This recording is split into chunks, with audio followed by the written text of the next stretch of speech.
This story begins in a world where every person has their own demon, embodying their soul and acting as both a companion and a friend. And this bond is sacred. The world is controlled by the all-powerful Magisterium, which holds sway over everything except the northern wastelands, where witches dwell, safeguarding a prophecy about a girl who will come and change the established order. One day during a great flood, Lord Asriel brings a girl to Dr. Karn's college in Oxford and begs him to take care of her. 12 years pass. Lyra grows up and befriends a boy named Roger. Both of them have demons that have yet to settle on a fixed form and can take on any shape they please. This pair is wild and uncontrollable, and Lyra, on top of that, is an excellent rooftop climber. One day she takes her friend to an old crypt where she shows him the graves. She has long been fascinated by the question, why do demons disappear when a person dies? And neither of them knows what form their demons will take when they finally stop changing. Meanwhile, high in the mountains, Lord Asriel photographs the flickering lights of the northern aurora and makes an unexpected discovery, which he intends to present to the scholars of Jordan College. Sometime later, Lyra learns of her uncle Asriel's arrival and sneaks out of her lesson to greet him. She makes her way across the rooftops toward the guest parlor while Dr. Karn fiddles with a golden compass in his office. Seeing Asriel, Karn hurries to the parlor as well and secretly pours something into the alcohol on the table, unaware that Lyra is watching from a slightly open window. As Asriel enters and pours himself a drink, Lyra bursts into the room, knocking the glass from his hand, and explains her actions. Asriel smashes the decanter and hides Lyra in a wardrobe so she can witness everything that will take place in the parlor. Later, a secret meeting begins, where Asriel reveals that his journey to the north was aimed at uncovering what happened to Grumman's expedition. He took 2 photographs there. The first clearly shows dust. Interestingly, children do not attract it, unlike adults. The second photograph reveals that the northern lights conceal a city in the sky. This proves the existence of multiple worlds, of which the Magisterium controls only one. And these worlds are made visible by the very dust the Magisterium has outlawed. Grumman found evidence of this and paid for it with his life. Asriel brought his severed head as proof and intends to continue his work against the Magisterium. This argument is enough to secure funding for future expeditions. Meanwhile, in the city, a ceremony takes place marking the moment when a young Egyptian boy, Tony, gains his demon's final form, signifying his passage into adulthood. While everyone celebrates, Tony's younger brother, Billy, heads home alone. But on the way, the boy is kidnapped. Back at the college, Asriel carries the sleeping Lyra to her room, but she wakes up and starts asking questions about dust. However, her uncle insists that this is not a matter for children. At the same time, Dr. Karn tells the librarian about a prophecy foretelling a great betrayal that Lyra will have to commit, and no one can prevent it, as it will lead to the world's transformation. The next morning, Roger tells Lyra about Billy's disappearance, and she learns that the Egyptians are now searching for the missing boy. But just then, she hears about Asriel's departure and rushes to the courtyard, where her uncle's airship is preparing for takeoff. However, he categorically refuses to take her with him. Meanwhile, the Egyptians search the surroundings of Oxford, but Billy is nowhere to be found. Their leader, John Fall, and Elder Coram, confirm that the legend of priests who steal children is real, no matter how much others try to deny it. Back at the college, Lyra promises Roger that they will go north, whether with her uncle or without him. Meanwhile, in the Magisterium, Father MacPhail and Magistrate Boreal discuss the news about Asriel, who has secured the necessary funds and will now undoubtedly spread heresy. This means they must stop him. At the same time, Marissa Coulter arrives at the college. She charms Lyra and offers her a position as her assistant. The girl agrees, but only on the condition that Roger comes with them. However, that very night, Roger is kidnapped, just like Billy. In the morning, Dr. Karn gives Lyra a golden compass and a lethiometer, which purpose is to reveal the truth. Receiving strict instructions to tell no one about the device, Lyra sets off in search of Roger. Meanwhile, a fleet of Egyptian boats sets out for London, where John Fogg hopes to find all the missing children. Lyra tells Marissa everything, and the woman suggests they go to London and search for Roger there. Lyra tries to consult the alethiometer for guidance but doesn't understand how it works. She barely makes it in time for Marissa's airship departure. Upon arriving at Marissa's house, Lyra and Pan settle into their new room. Meanwhile, Roger is taken to where the other kidnapped children are held, where he reunites with Billy. The next day, Marissa tells Lyra that her best people are searching for Roger, then takes the girl to the Arctic Institute, promising to help her master power just as she herself did. Meanwhile, the Egyptians arrive in London and begin searching abandoned houses for the missing children. Marissa, however, starts molding Lyra into her own image, something Pan strongly disapproves of. At the same time, the Egyptians find Billy's clothes in an old kidnapper's hideout. The children have been moved elsewhere, but the question of why they were taken remains unanswered. Lyra, meanwhile, receives a new dress, though she fails to understand how it will help her acquire new powers. Elsewhere, Boreal visits Dr. Karn, demanding to see Grumman's head to confirm the possibility of interworld travel. Karn denies him access to the crypt. Back at Maurice's house, Lyra accidentally reveals that she knows about the Stardust, but hides the fact that she learned about it from Azrael. That same day, Billy's mother, Ma Costa, is brought his sweater, proof that the children had been in London. Meanwhile, the High Cardinal of the Magisterium informs Father MacPhail about the Egyptian's search and orders him to take control of the situation. That night, Pan hears strange noises in the pipes and wakes Lyra. She sneaks out to investigate and finds Marissa's demon in a distant room, even though she knows a demon cannot be so far from its master. However, Marissa convinces her it's a mistake. It becomes clear that the woman is angry but trying to maintain composure. Lyra returns to bed, realizing that Marissa is not who she pretends to be. At the same time, Boreal sneaks into the crypt and upon seeing the skull, realizes it is not Grumman's. He then steps through a portal into the streets of modern London, where his car and phone await him, proof that he has known about other worlds for a long time and even lives among them. Meanwhile, Father MacPhail arrives at Maurice's house and she asks Lyra to stay in her room, but the girl disobeys and eavesdrops on their conversation about dust. However, one of MacPhail's men catches her, forcing Marissa to intervene.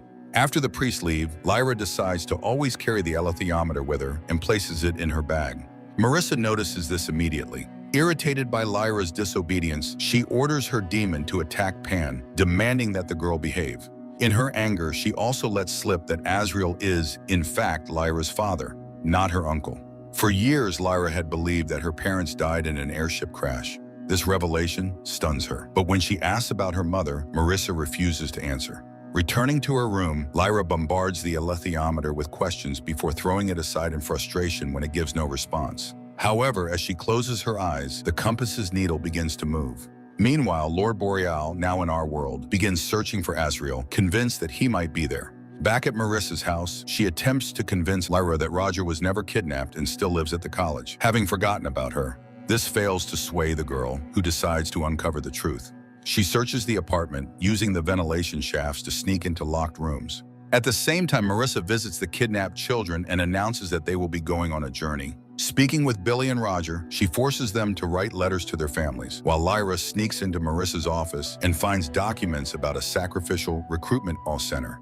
Billy writes a letter to his mother, and Roger writes one to Lyra, who, at that moment, is examining blueprints for a place called The Station, where the children are to be taken. She sees schematics of strange machines but does not understand their purpose. Pan warns her that Marissa is returning, and Lyra barely makes it back to her room in time. Meanwhile, Boreal returns to his world and heads to a party at Marissa's house, where Lyra serves drinks to the guests. One of the women, a journalist, pulls Lyra aside and reveals the truth about the sacrificial recruitment centers and the fact that their members are called Devourers. She also tells Lyra that Marissa is in charge of them. Shocked, Lyra slips away. Spotting an open door, she seizes the alethiometer and flees while Boreal deals with the journalist, killing her demon in the process. Meanwhile, the kidnapped children are taken north, and Lyra is suddenly captured on the street by a stranger.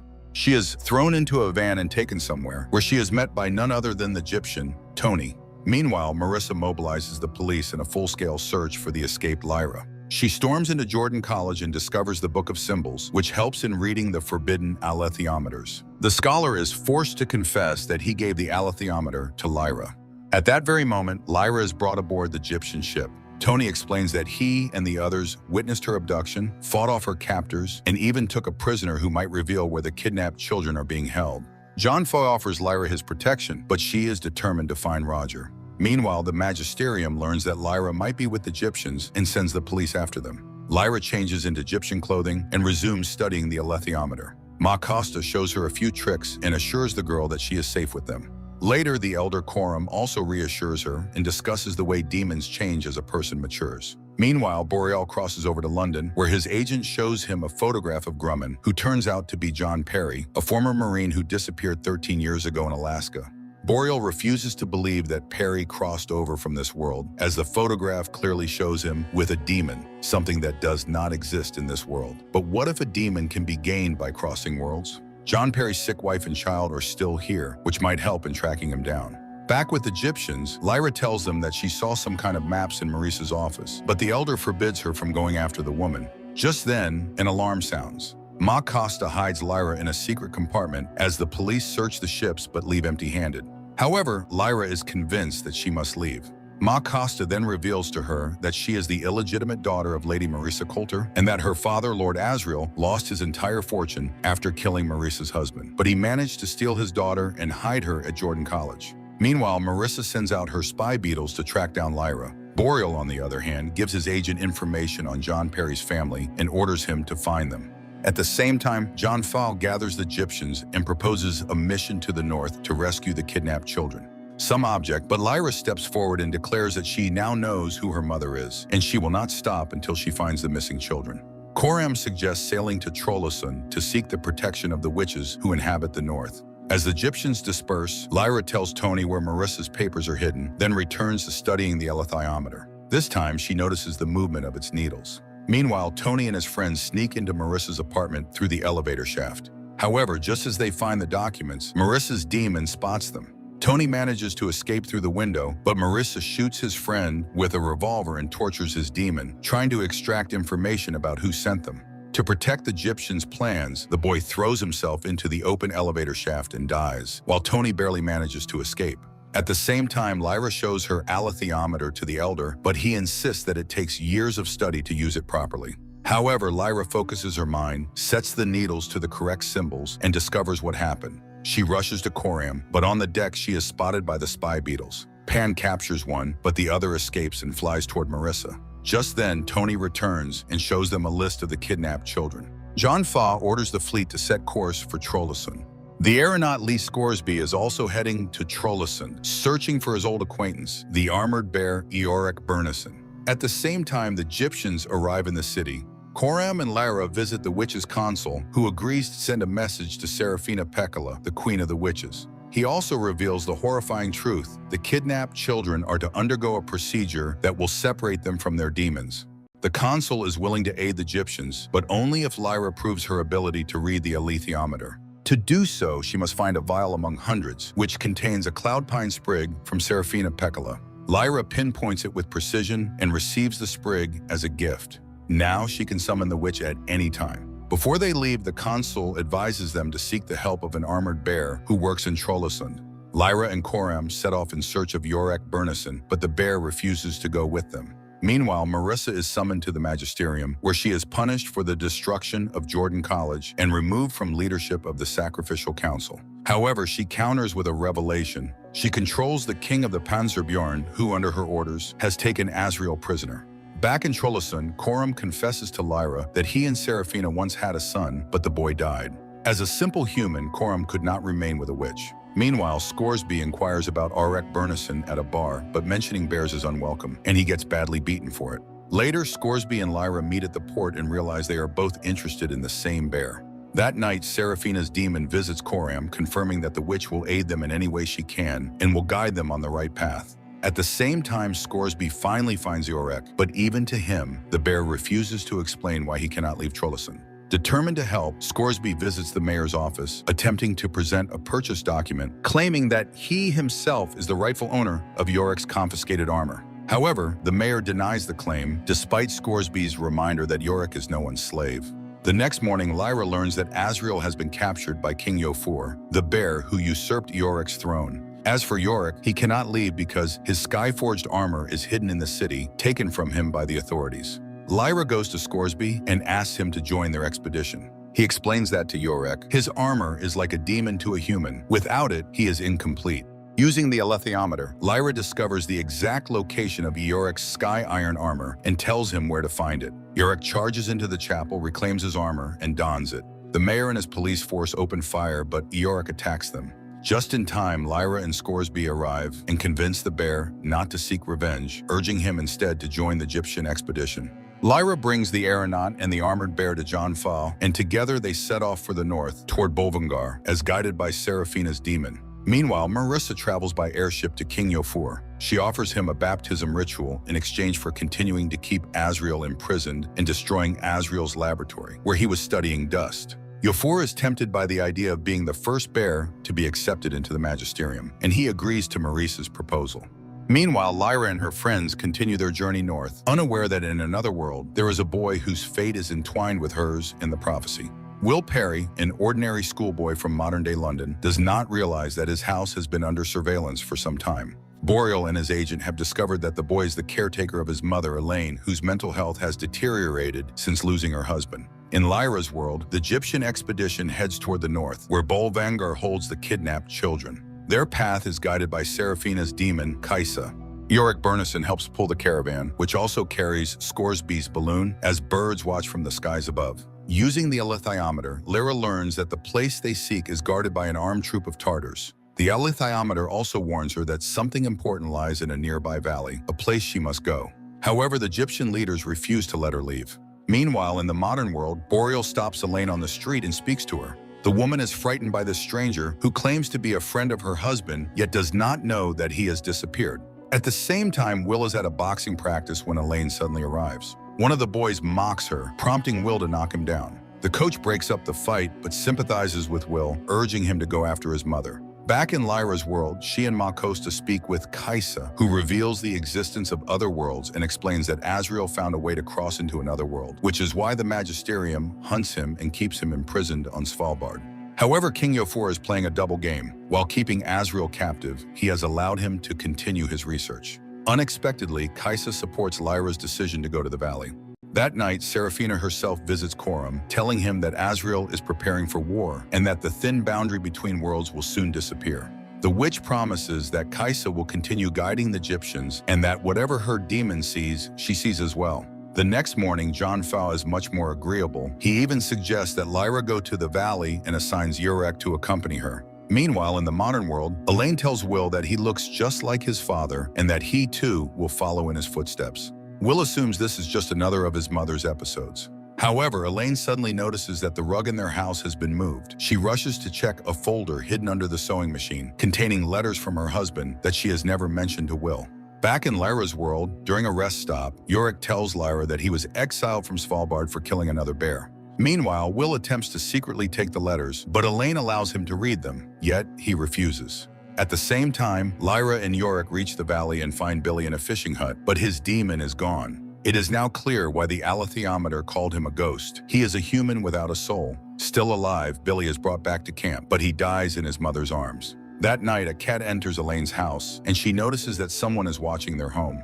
Boreal's agent reports that before leaving on his expedition, Will's father left Elaine a financial deposit. This means that he knew he would be gone for a long time, perhaps forever. This also confirms that he knew about the window between worlds. If they want answers about where John Perry went, they must search his house. Back in Lyra's world, the Egyptians perform a funeral pyre for Billy and swear vengeance. That night, unknown attackers infiltrate the camp and kill the guards. Hearing the commotion, Lyra steps outside, only to be captured. She is taken away by sled dogs, regaining consciousness inside a facility, where she overhears her captors speaking to a female doctor in a language she does not understand. When the doctor addresses her, Lyra gives a false name, Lizzie Brooks. The doctor pretends to reach for Pan, but he quickly transforms into a moth and flies away. The doctor remarks that Lyra is still young, but on the verge of change, then orders the nurses to begin the procedure immediately. Lyra is assigned Category A and given a uniform identical to the one Billy wore. Horrified, she realizes where she is. This is Bolvangar. Later, Lyra is taken to the cafeteria where she spots Roger among the children. However, she restrains herself and does not reveal their acquaintance. Roger, too, remains cautious. During lunch, Dr. Cooper and the nurses take a girl away. She is led down the hallway, the door shuts behind her, and the sound of a reactor hums ominously, strangely affecting Sister Clara.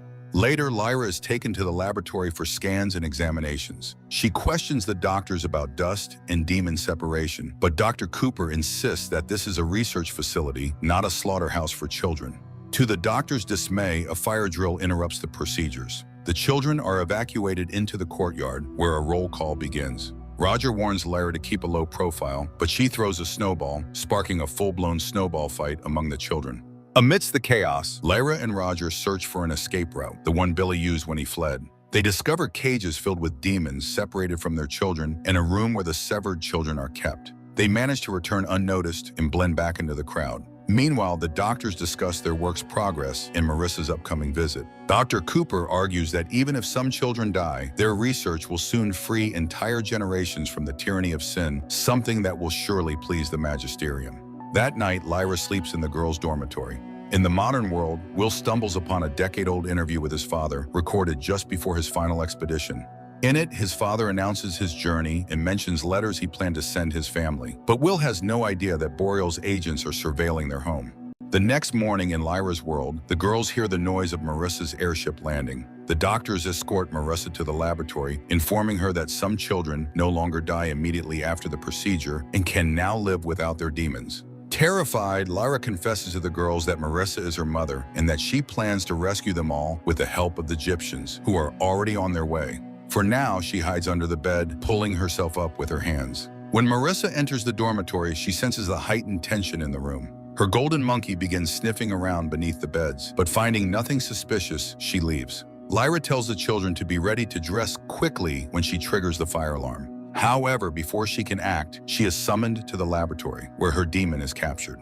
The pain overwhelms her, and she loses consciousness. Lyra and Pan are separated and placed in separate containment units. In agony, Lyra screams that she is Marissa's daughter and begs for her mother's help. At the last moment, Marissa shuts down the reactor, saving her. Later, Marissa gives Lyra chamomile tea, surprised that the girl already knows about their connection. She insists that she never abandoned Lyra, but rather she had to accept the fate her father had arranged for her. Marissa explains that dust is something foreign, that demons are merely amusing in childhood, but for adults, they become a source of turmoil and regret. Lyra pretends to be swayed by her mother's words. However, when Marissa begins questioning her about the alethiometer, Lyra hands her a tin containing a spy fly. The creature bites Marissa, causing her to collapse in shock. Lyra dashes out of the lab, jams the lock with a fire extinguisher, and activates the fire alarm. Roger leads the children, who get dressed and flee into the courtyard. As Lyra retrieves her winter clothes, Sister Clara tries to stop her, but Lyra forces her to remember her former demon, making her recall its name, Nicholas.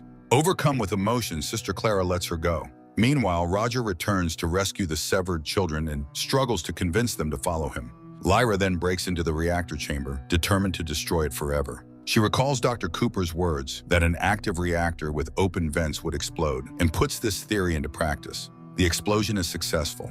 Elsewhere, Marissa furiously searches for an escape route. Her golden monkey breaks open a ceiling vent, allowing her to climb through the air ducts and flee. Meanwhile, the children reach the main doors, but they are locked. Just as the doctors try to force them back inside, the Egyptians arrive. Ma Costa confronts Dr. Cooper, reminding him of Billy Costa's fate, then kills him and leads the children to safety. Lyra rushes into the heavily guarded Bolvangar courtyard, where a fierce battle rages between the Egyptians and the Tartars. Eoric Burnison takes out the sentries from the watchtower. Dr. Cooper shouts to the guards, urging them to capture Lyra, but just when it seems hopeless, Serafina Pekkala arrives, swiftly eliminating the enemy.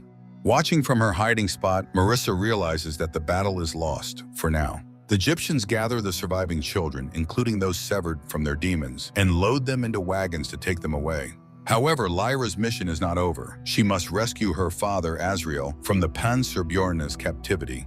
With Roger and Yorick, she takes off in Scoresby's balloon, heading towards Svalbard. That night, Serafina arrives unexpectedly and tells Scoresby about a prophecy.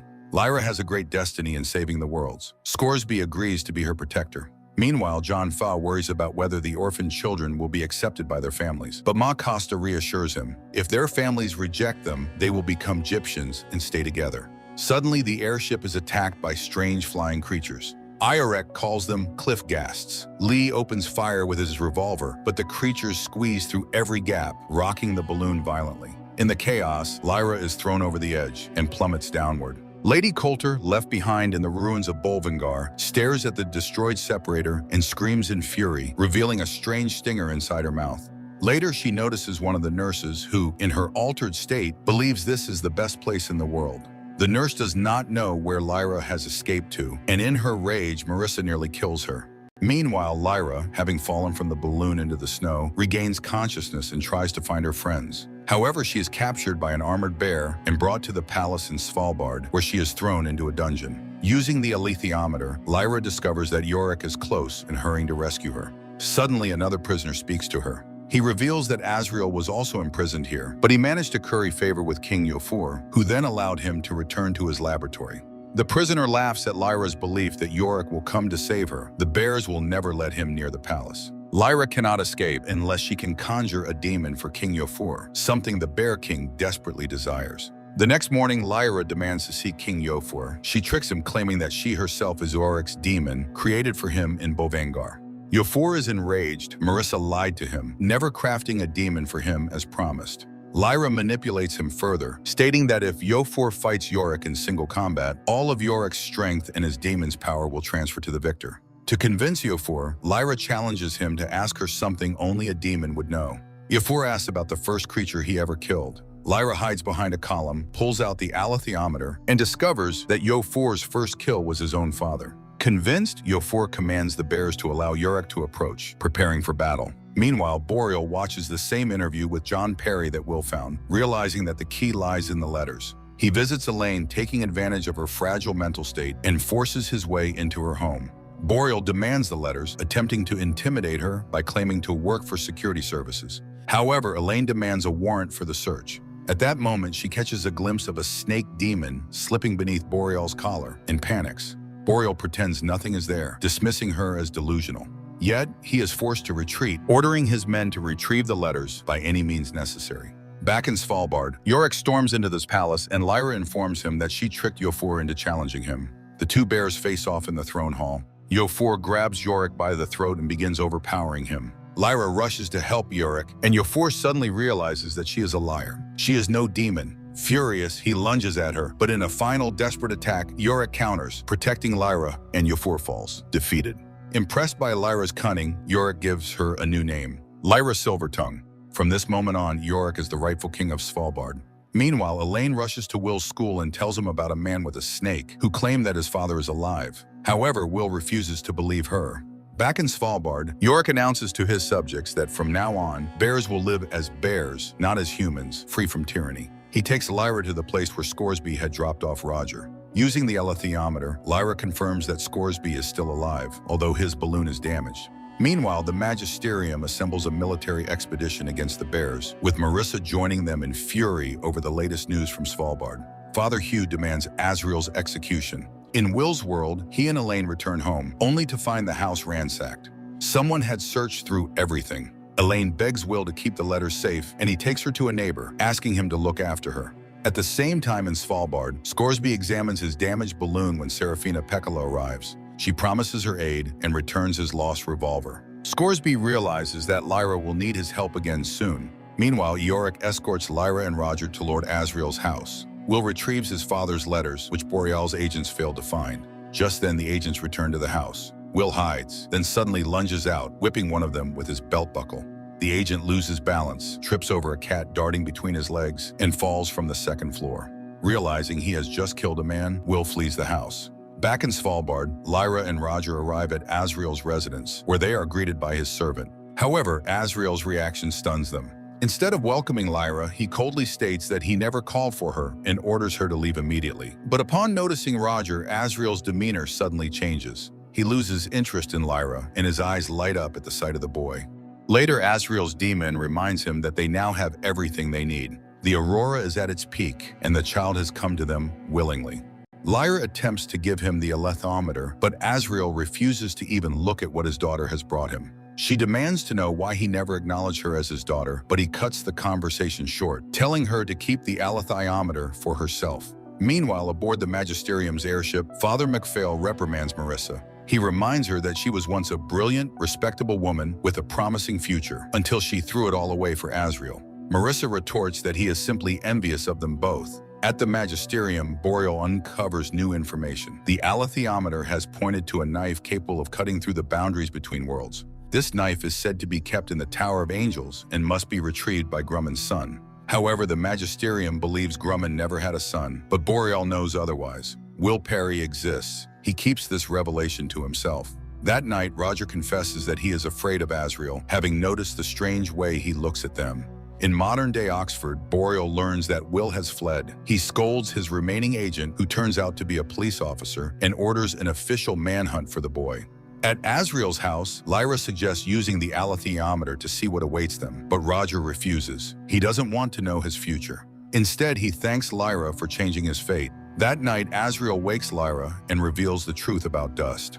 According to the Magisterium, dust falls from the sky and corrupts souls with sin. The scholars discovered that dust only settles on people after puberty, linking it to the biblical story of Adam and Eve, who, after eating the apple, were destined to become like gods, knowing good and evil. The magisterium convinces people that they are born guilty, forcing them to spend their entire lives repenting for imaginary sins. However, dust is not evil. It is a measurable, documentable, and even photographable elementary particle. It has been used as a tool to control, suppress, and frighten people into submission.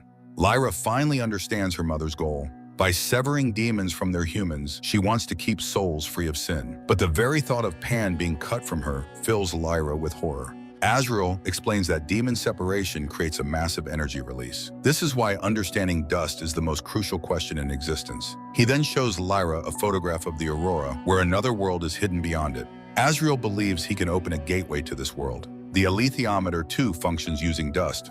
Remembering this, Lyra prepares to give Azrael the alethiometer and take Roger home. But Azrael rejects it once again and goes to bed.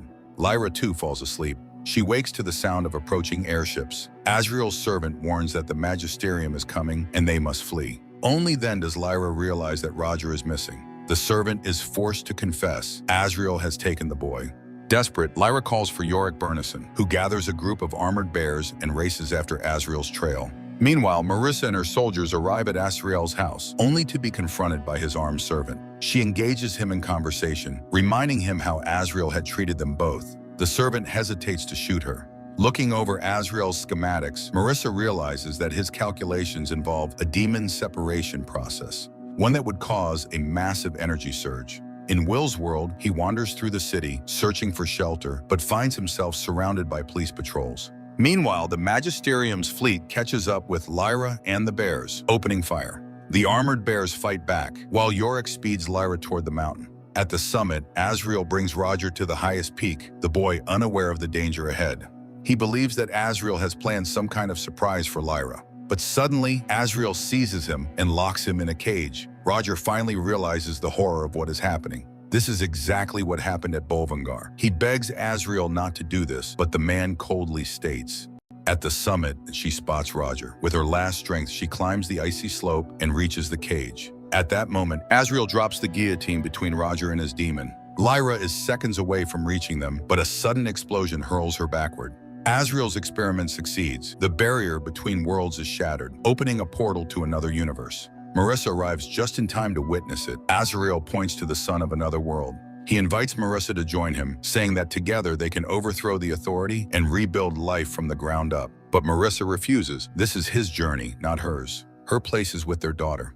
Azrael steps into the new world, leaving Lady Coulter behind. She glances at Roger's lifeless body in the cage, then walks away, not noticing Lyra nearby. Meanwhile, Will, still hiding from the police, stumbles into an alleyway. Alone, Lyra pulls Roger's body from the cage and weeps over her lost friend, blaming herself for his death. Pan suggests that her purpose must be to protect dust, meaning she must follow her father. Lyra leaves Roger's body before the glowing rift. Nearby, Will is drawn to a cat that disappears behind something invisible. He crawls after it and sees something extraordinary. Lyra steps through the rift, entering the brilliant golden light. Will hesitates, pulling his hand away from the transparent barrier. But as a police siren wails in the distance, he makes his choice. He steps into the unknown substance and vanishes from his world. A captivating adventure based on Philip Pullman's legendary trilogy, this visually stunning series fully immerses the audience in the atmosphere of parallel worlds. From the gripping plot to the outstanding performances, everything feels meticulously crafted. Particularly impressive are the special effects and costumes, which create the enchanting aesthetic of a modern fantasy epic.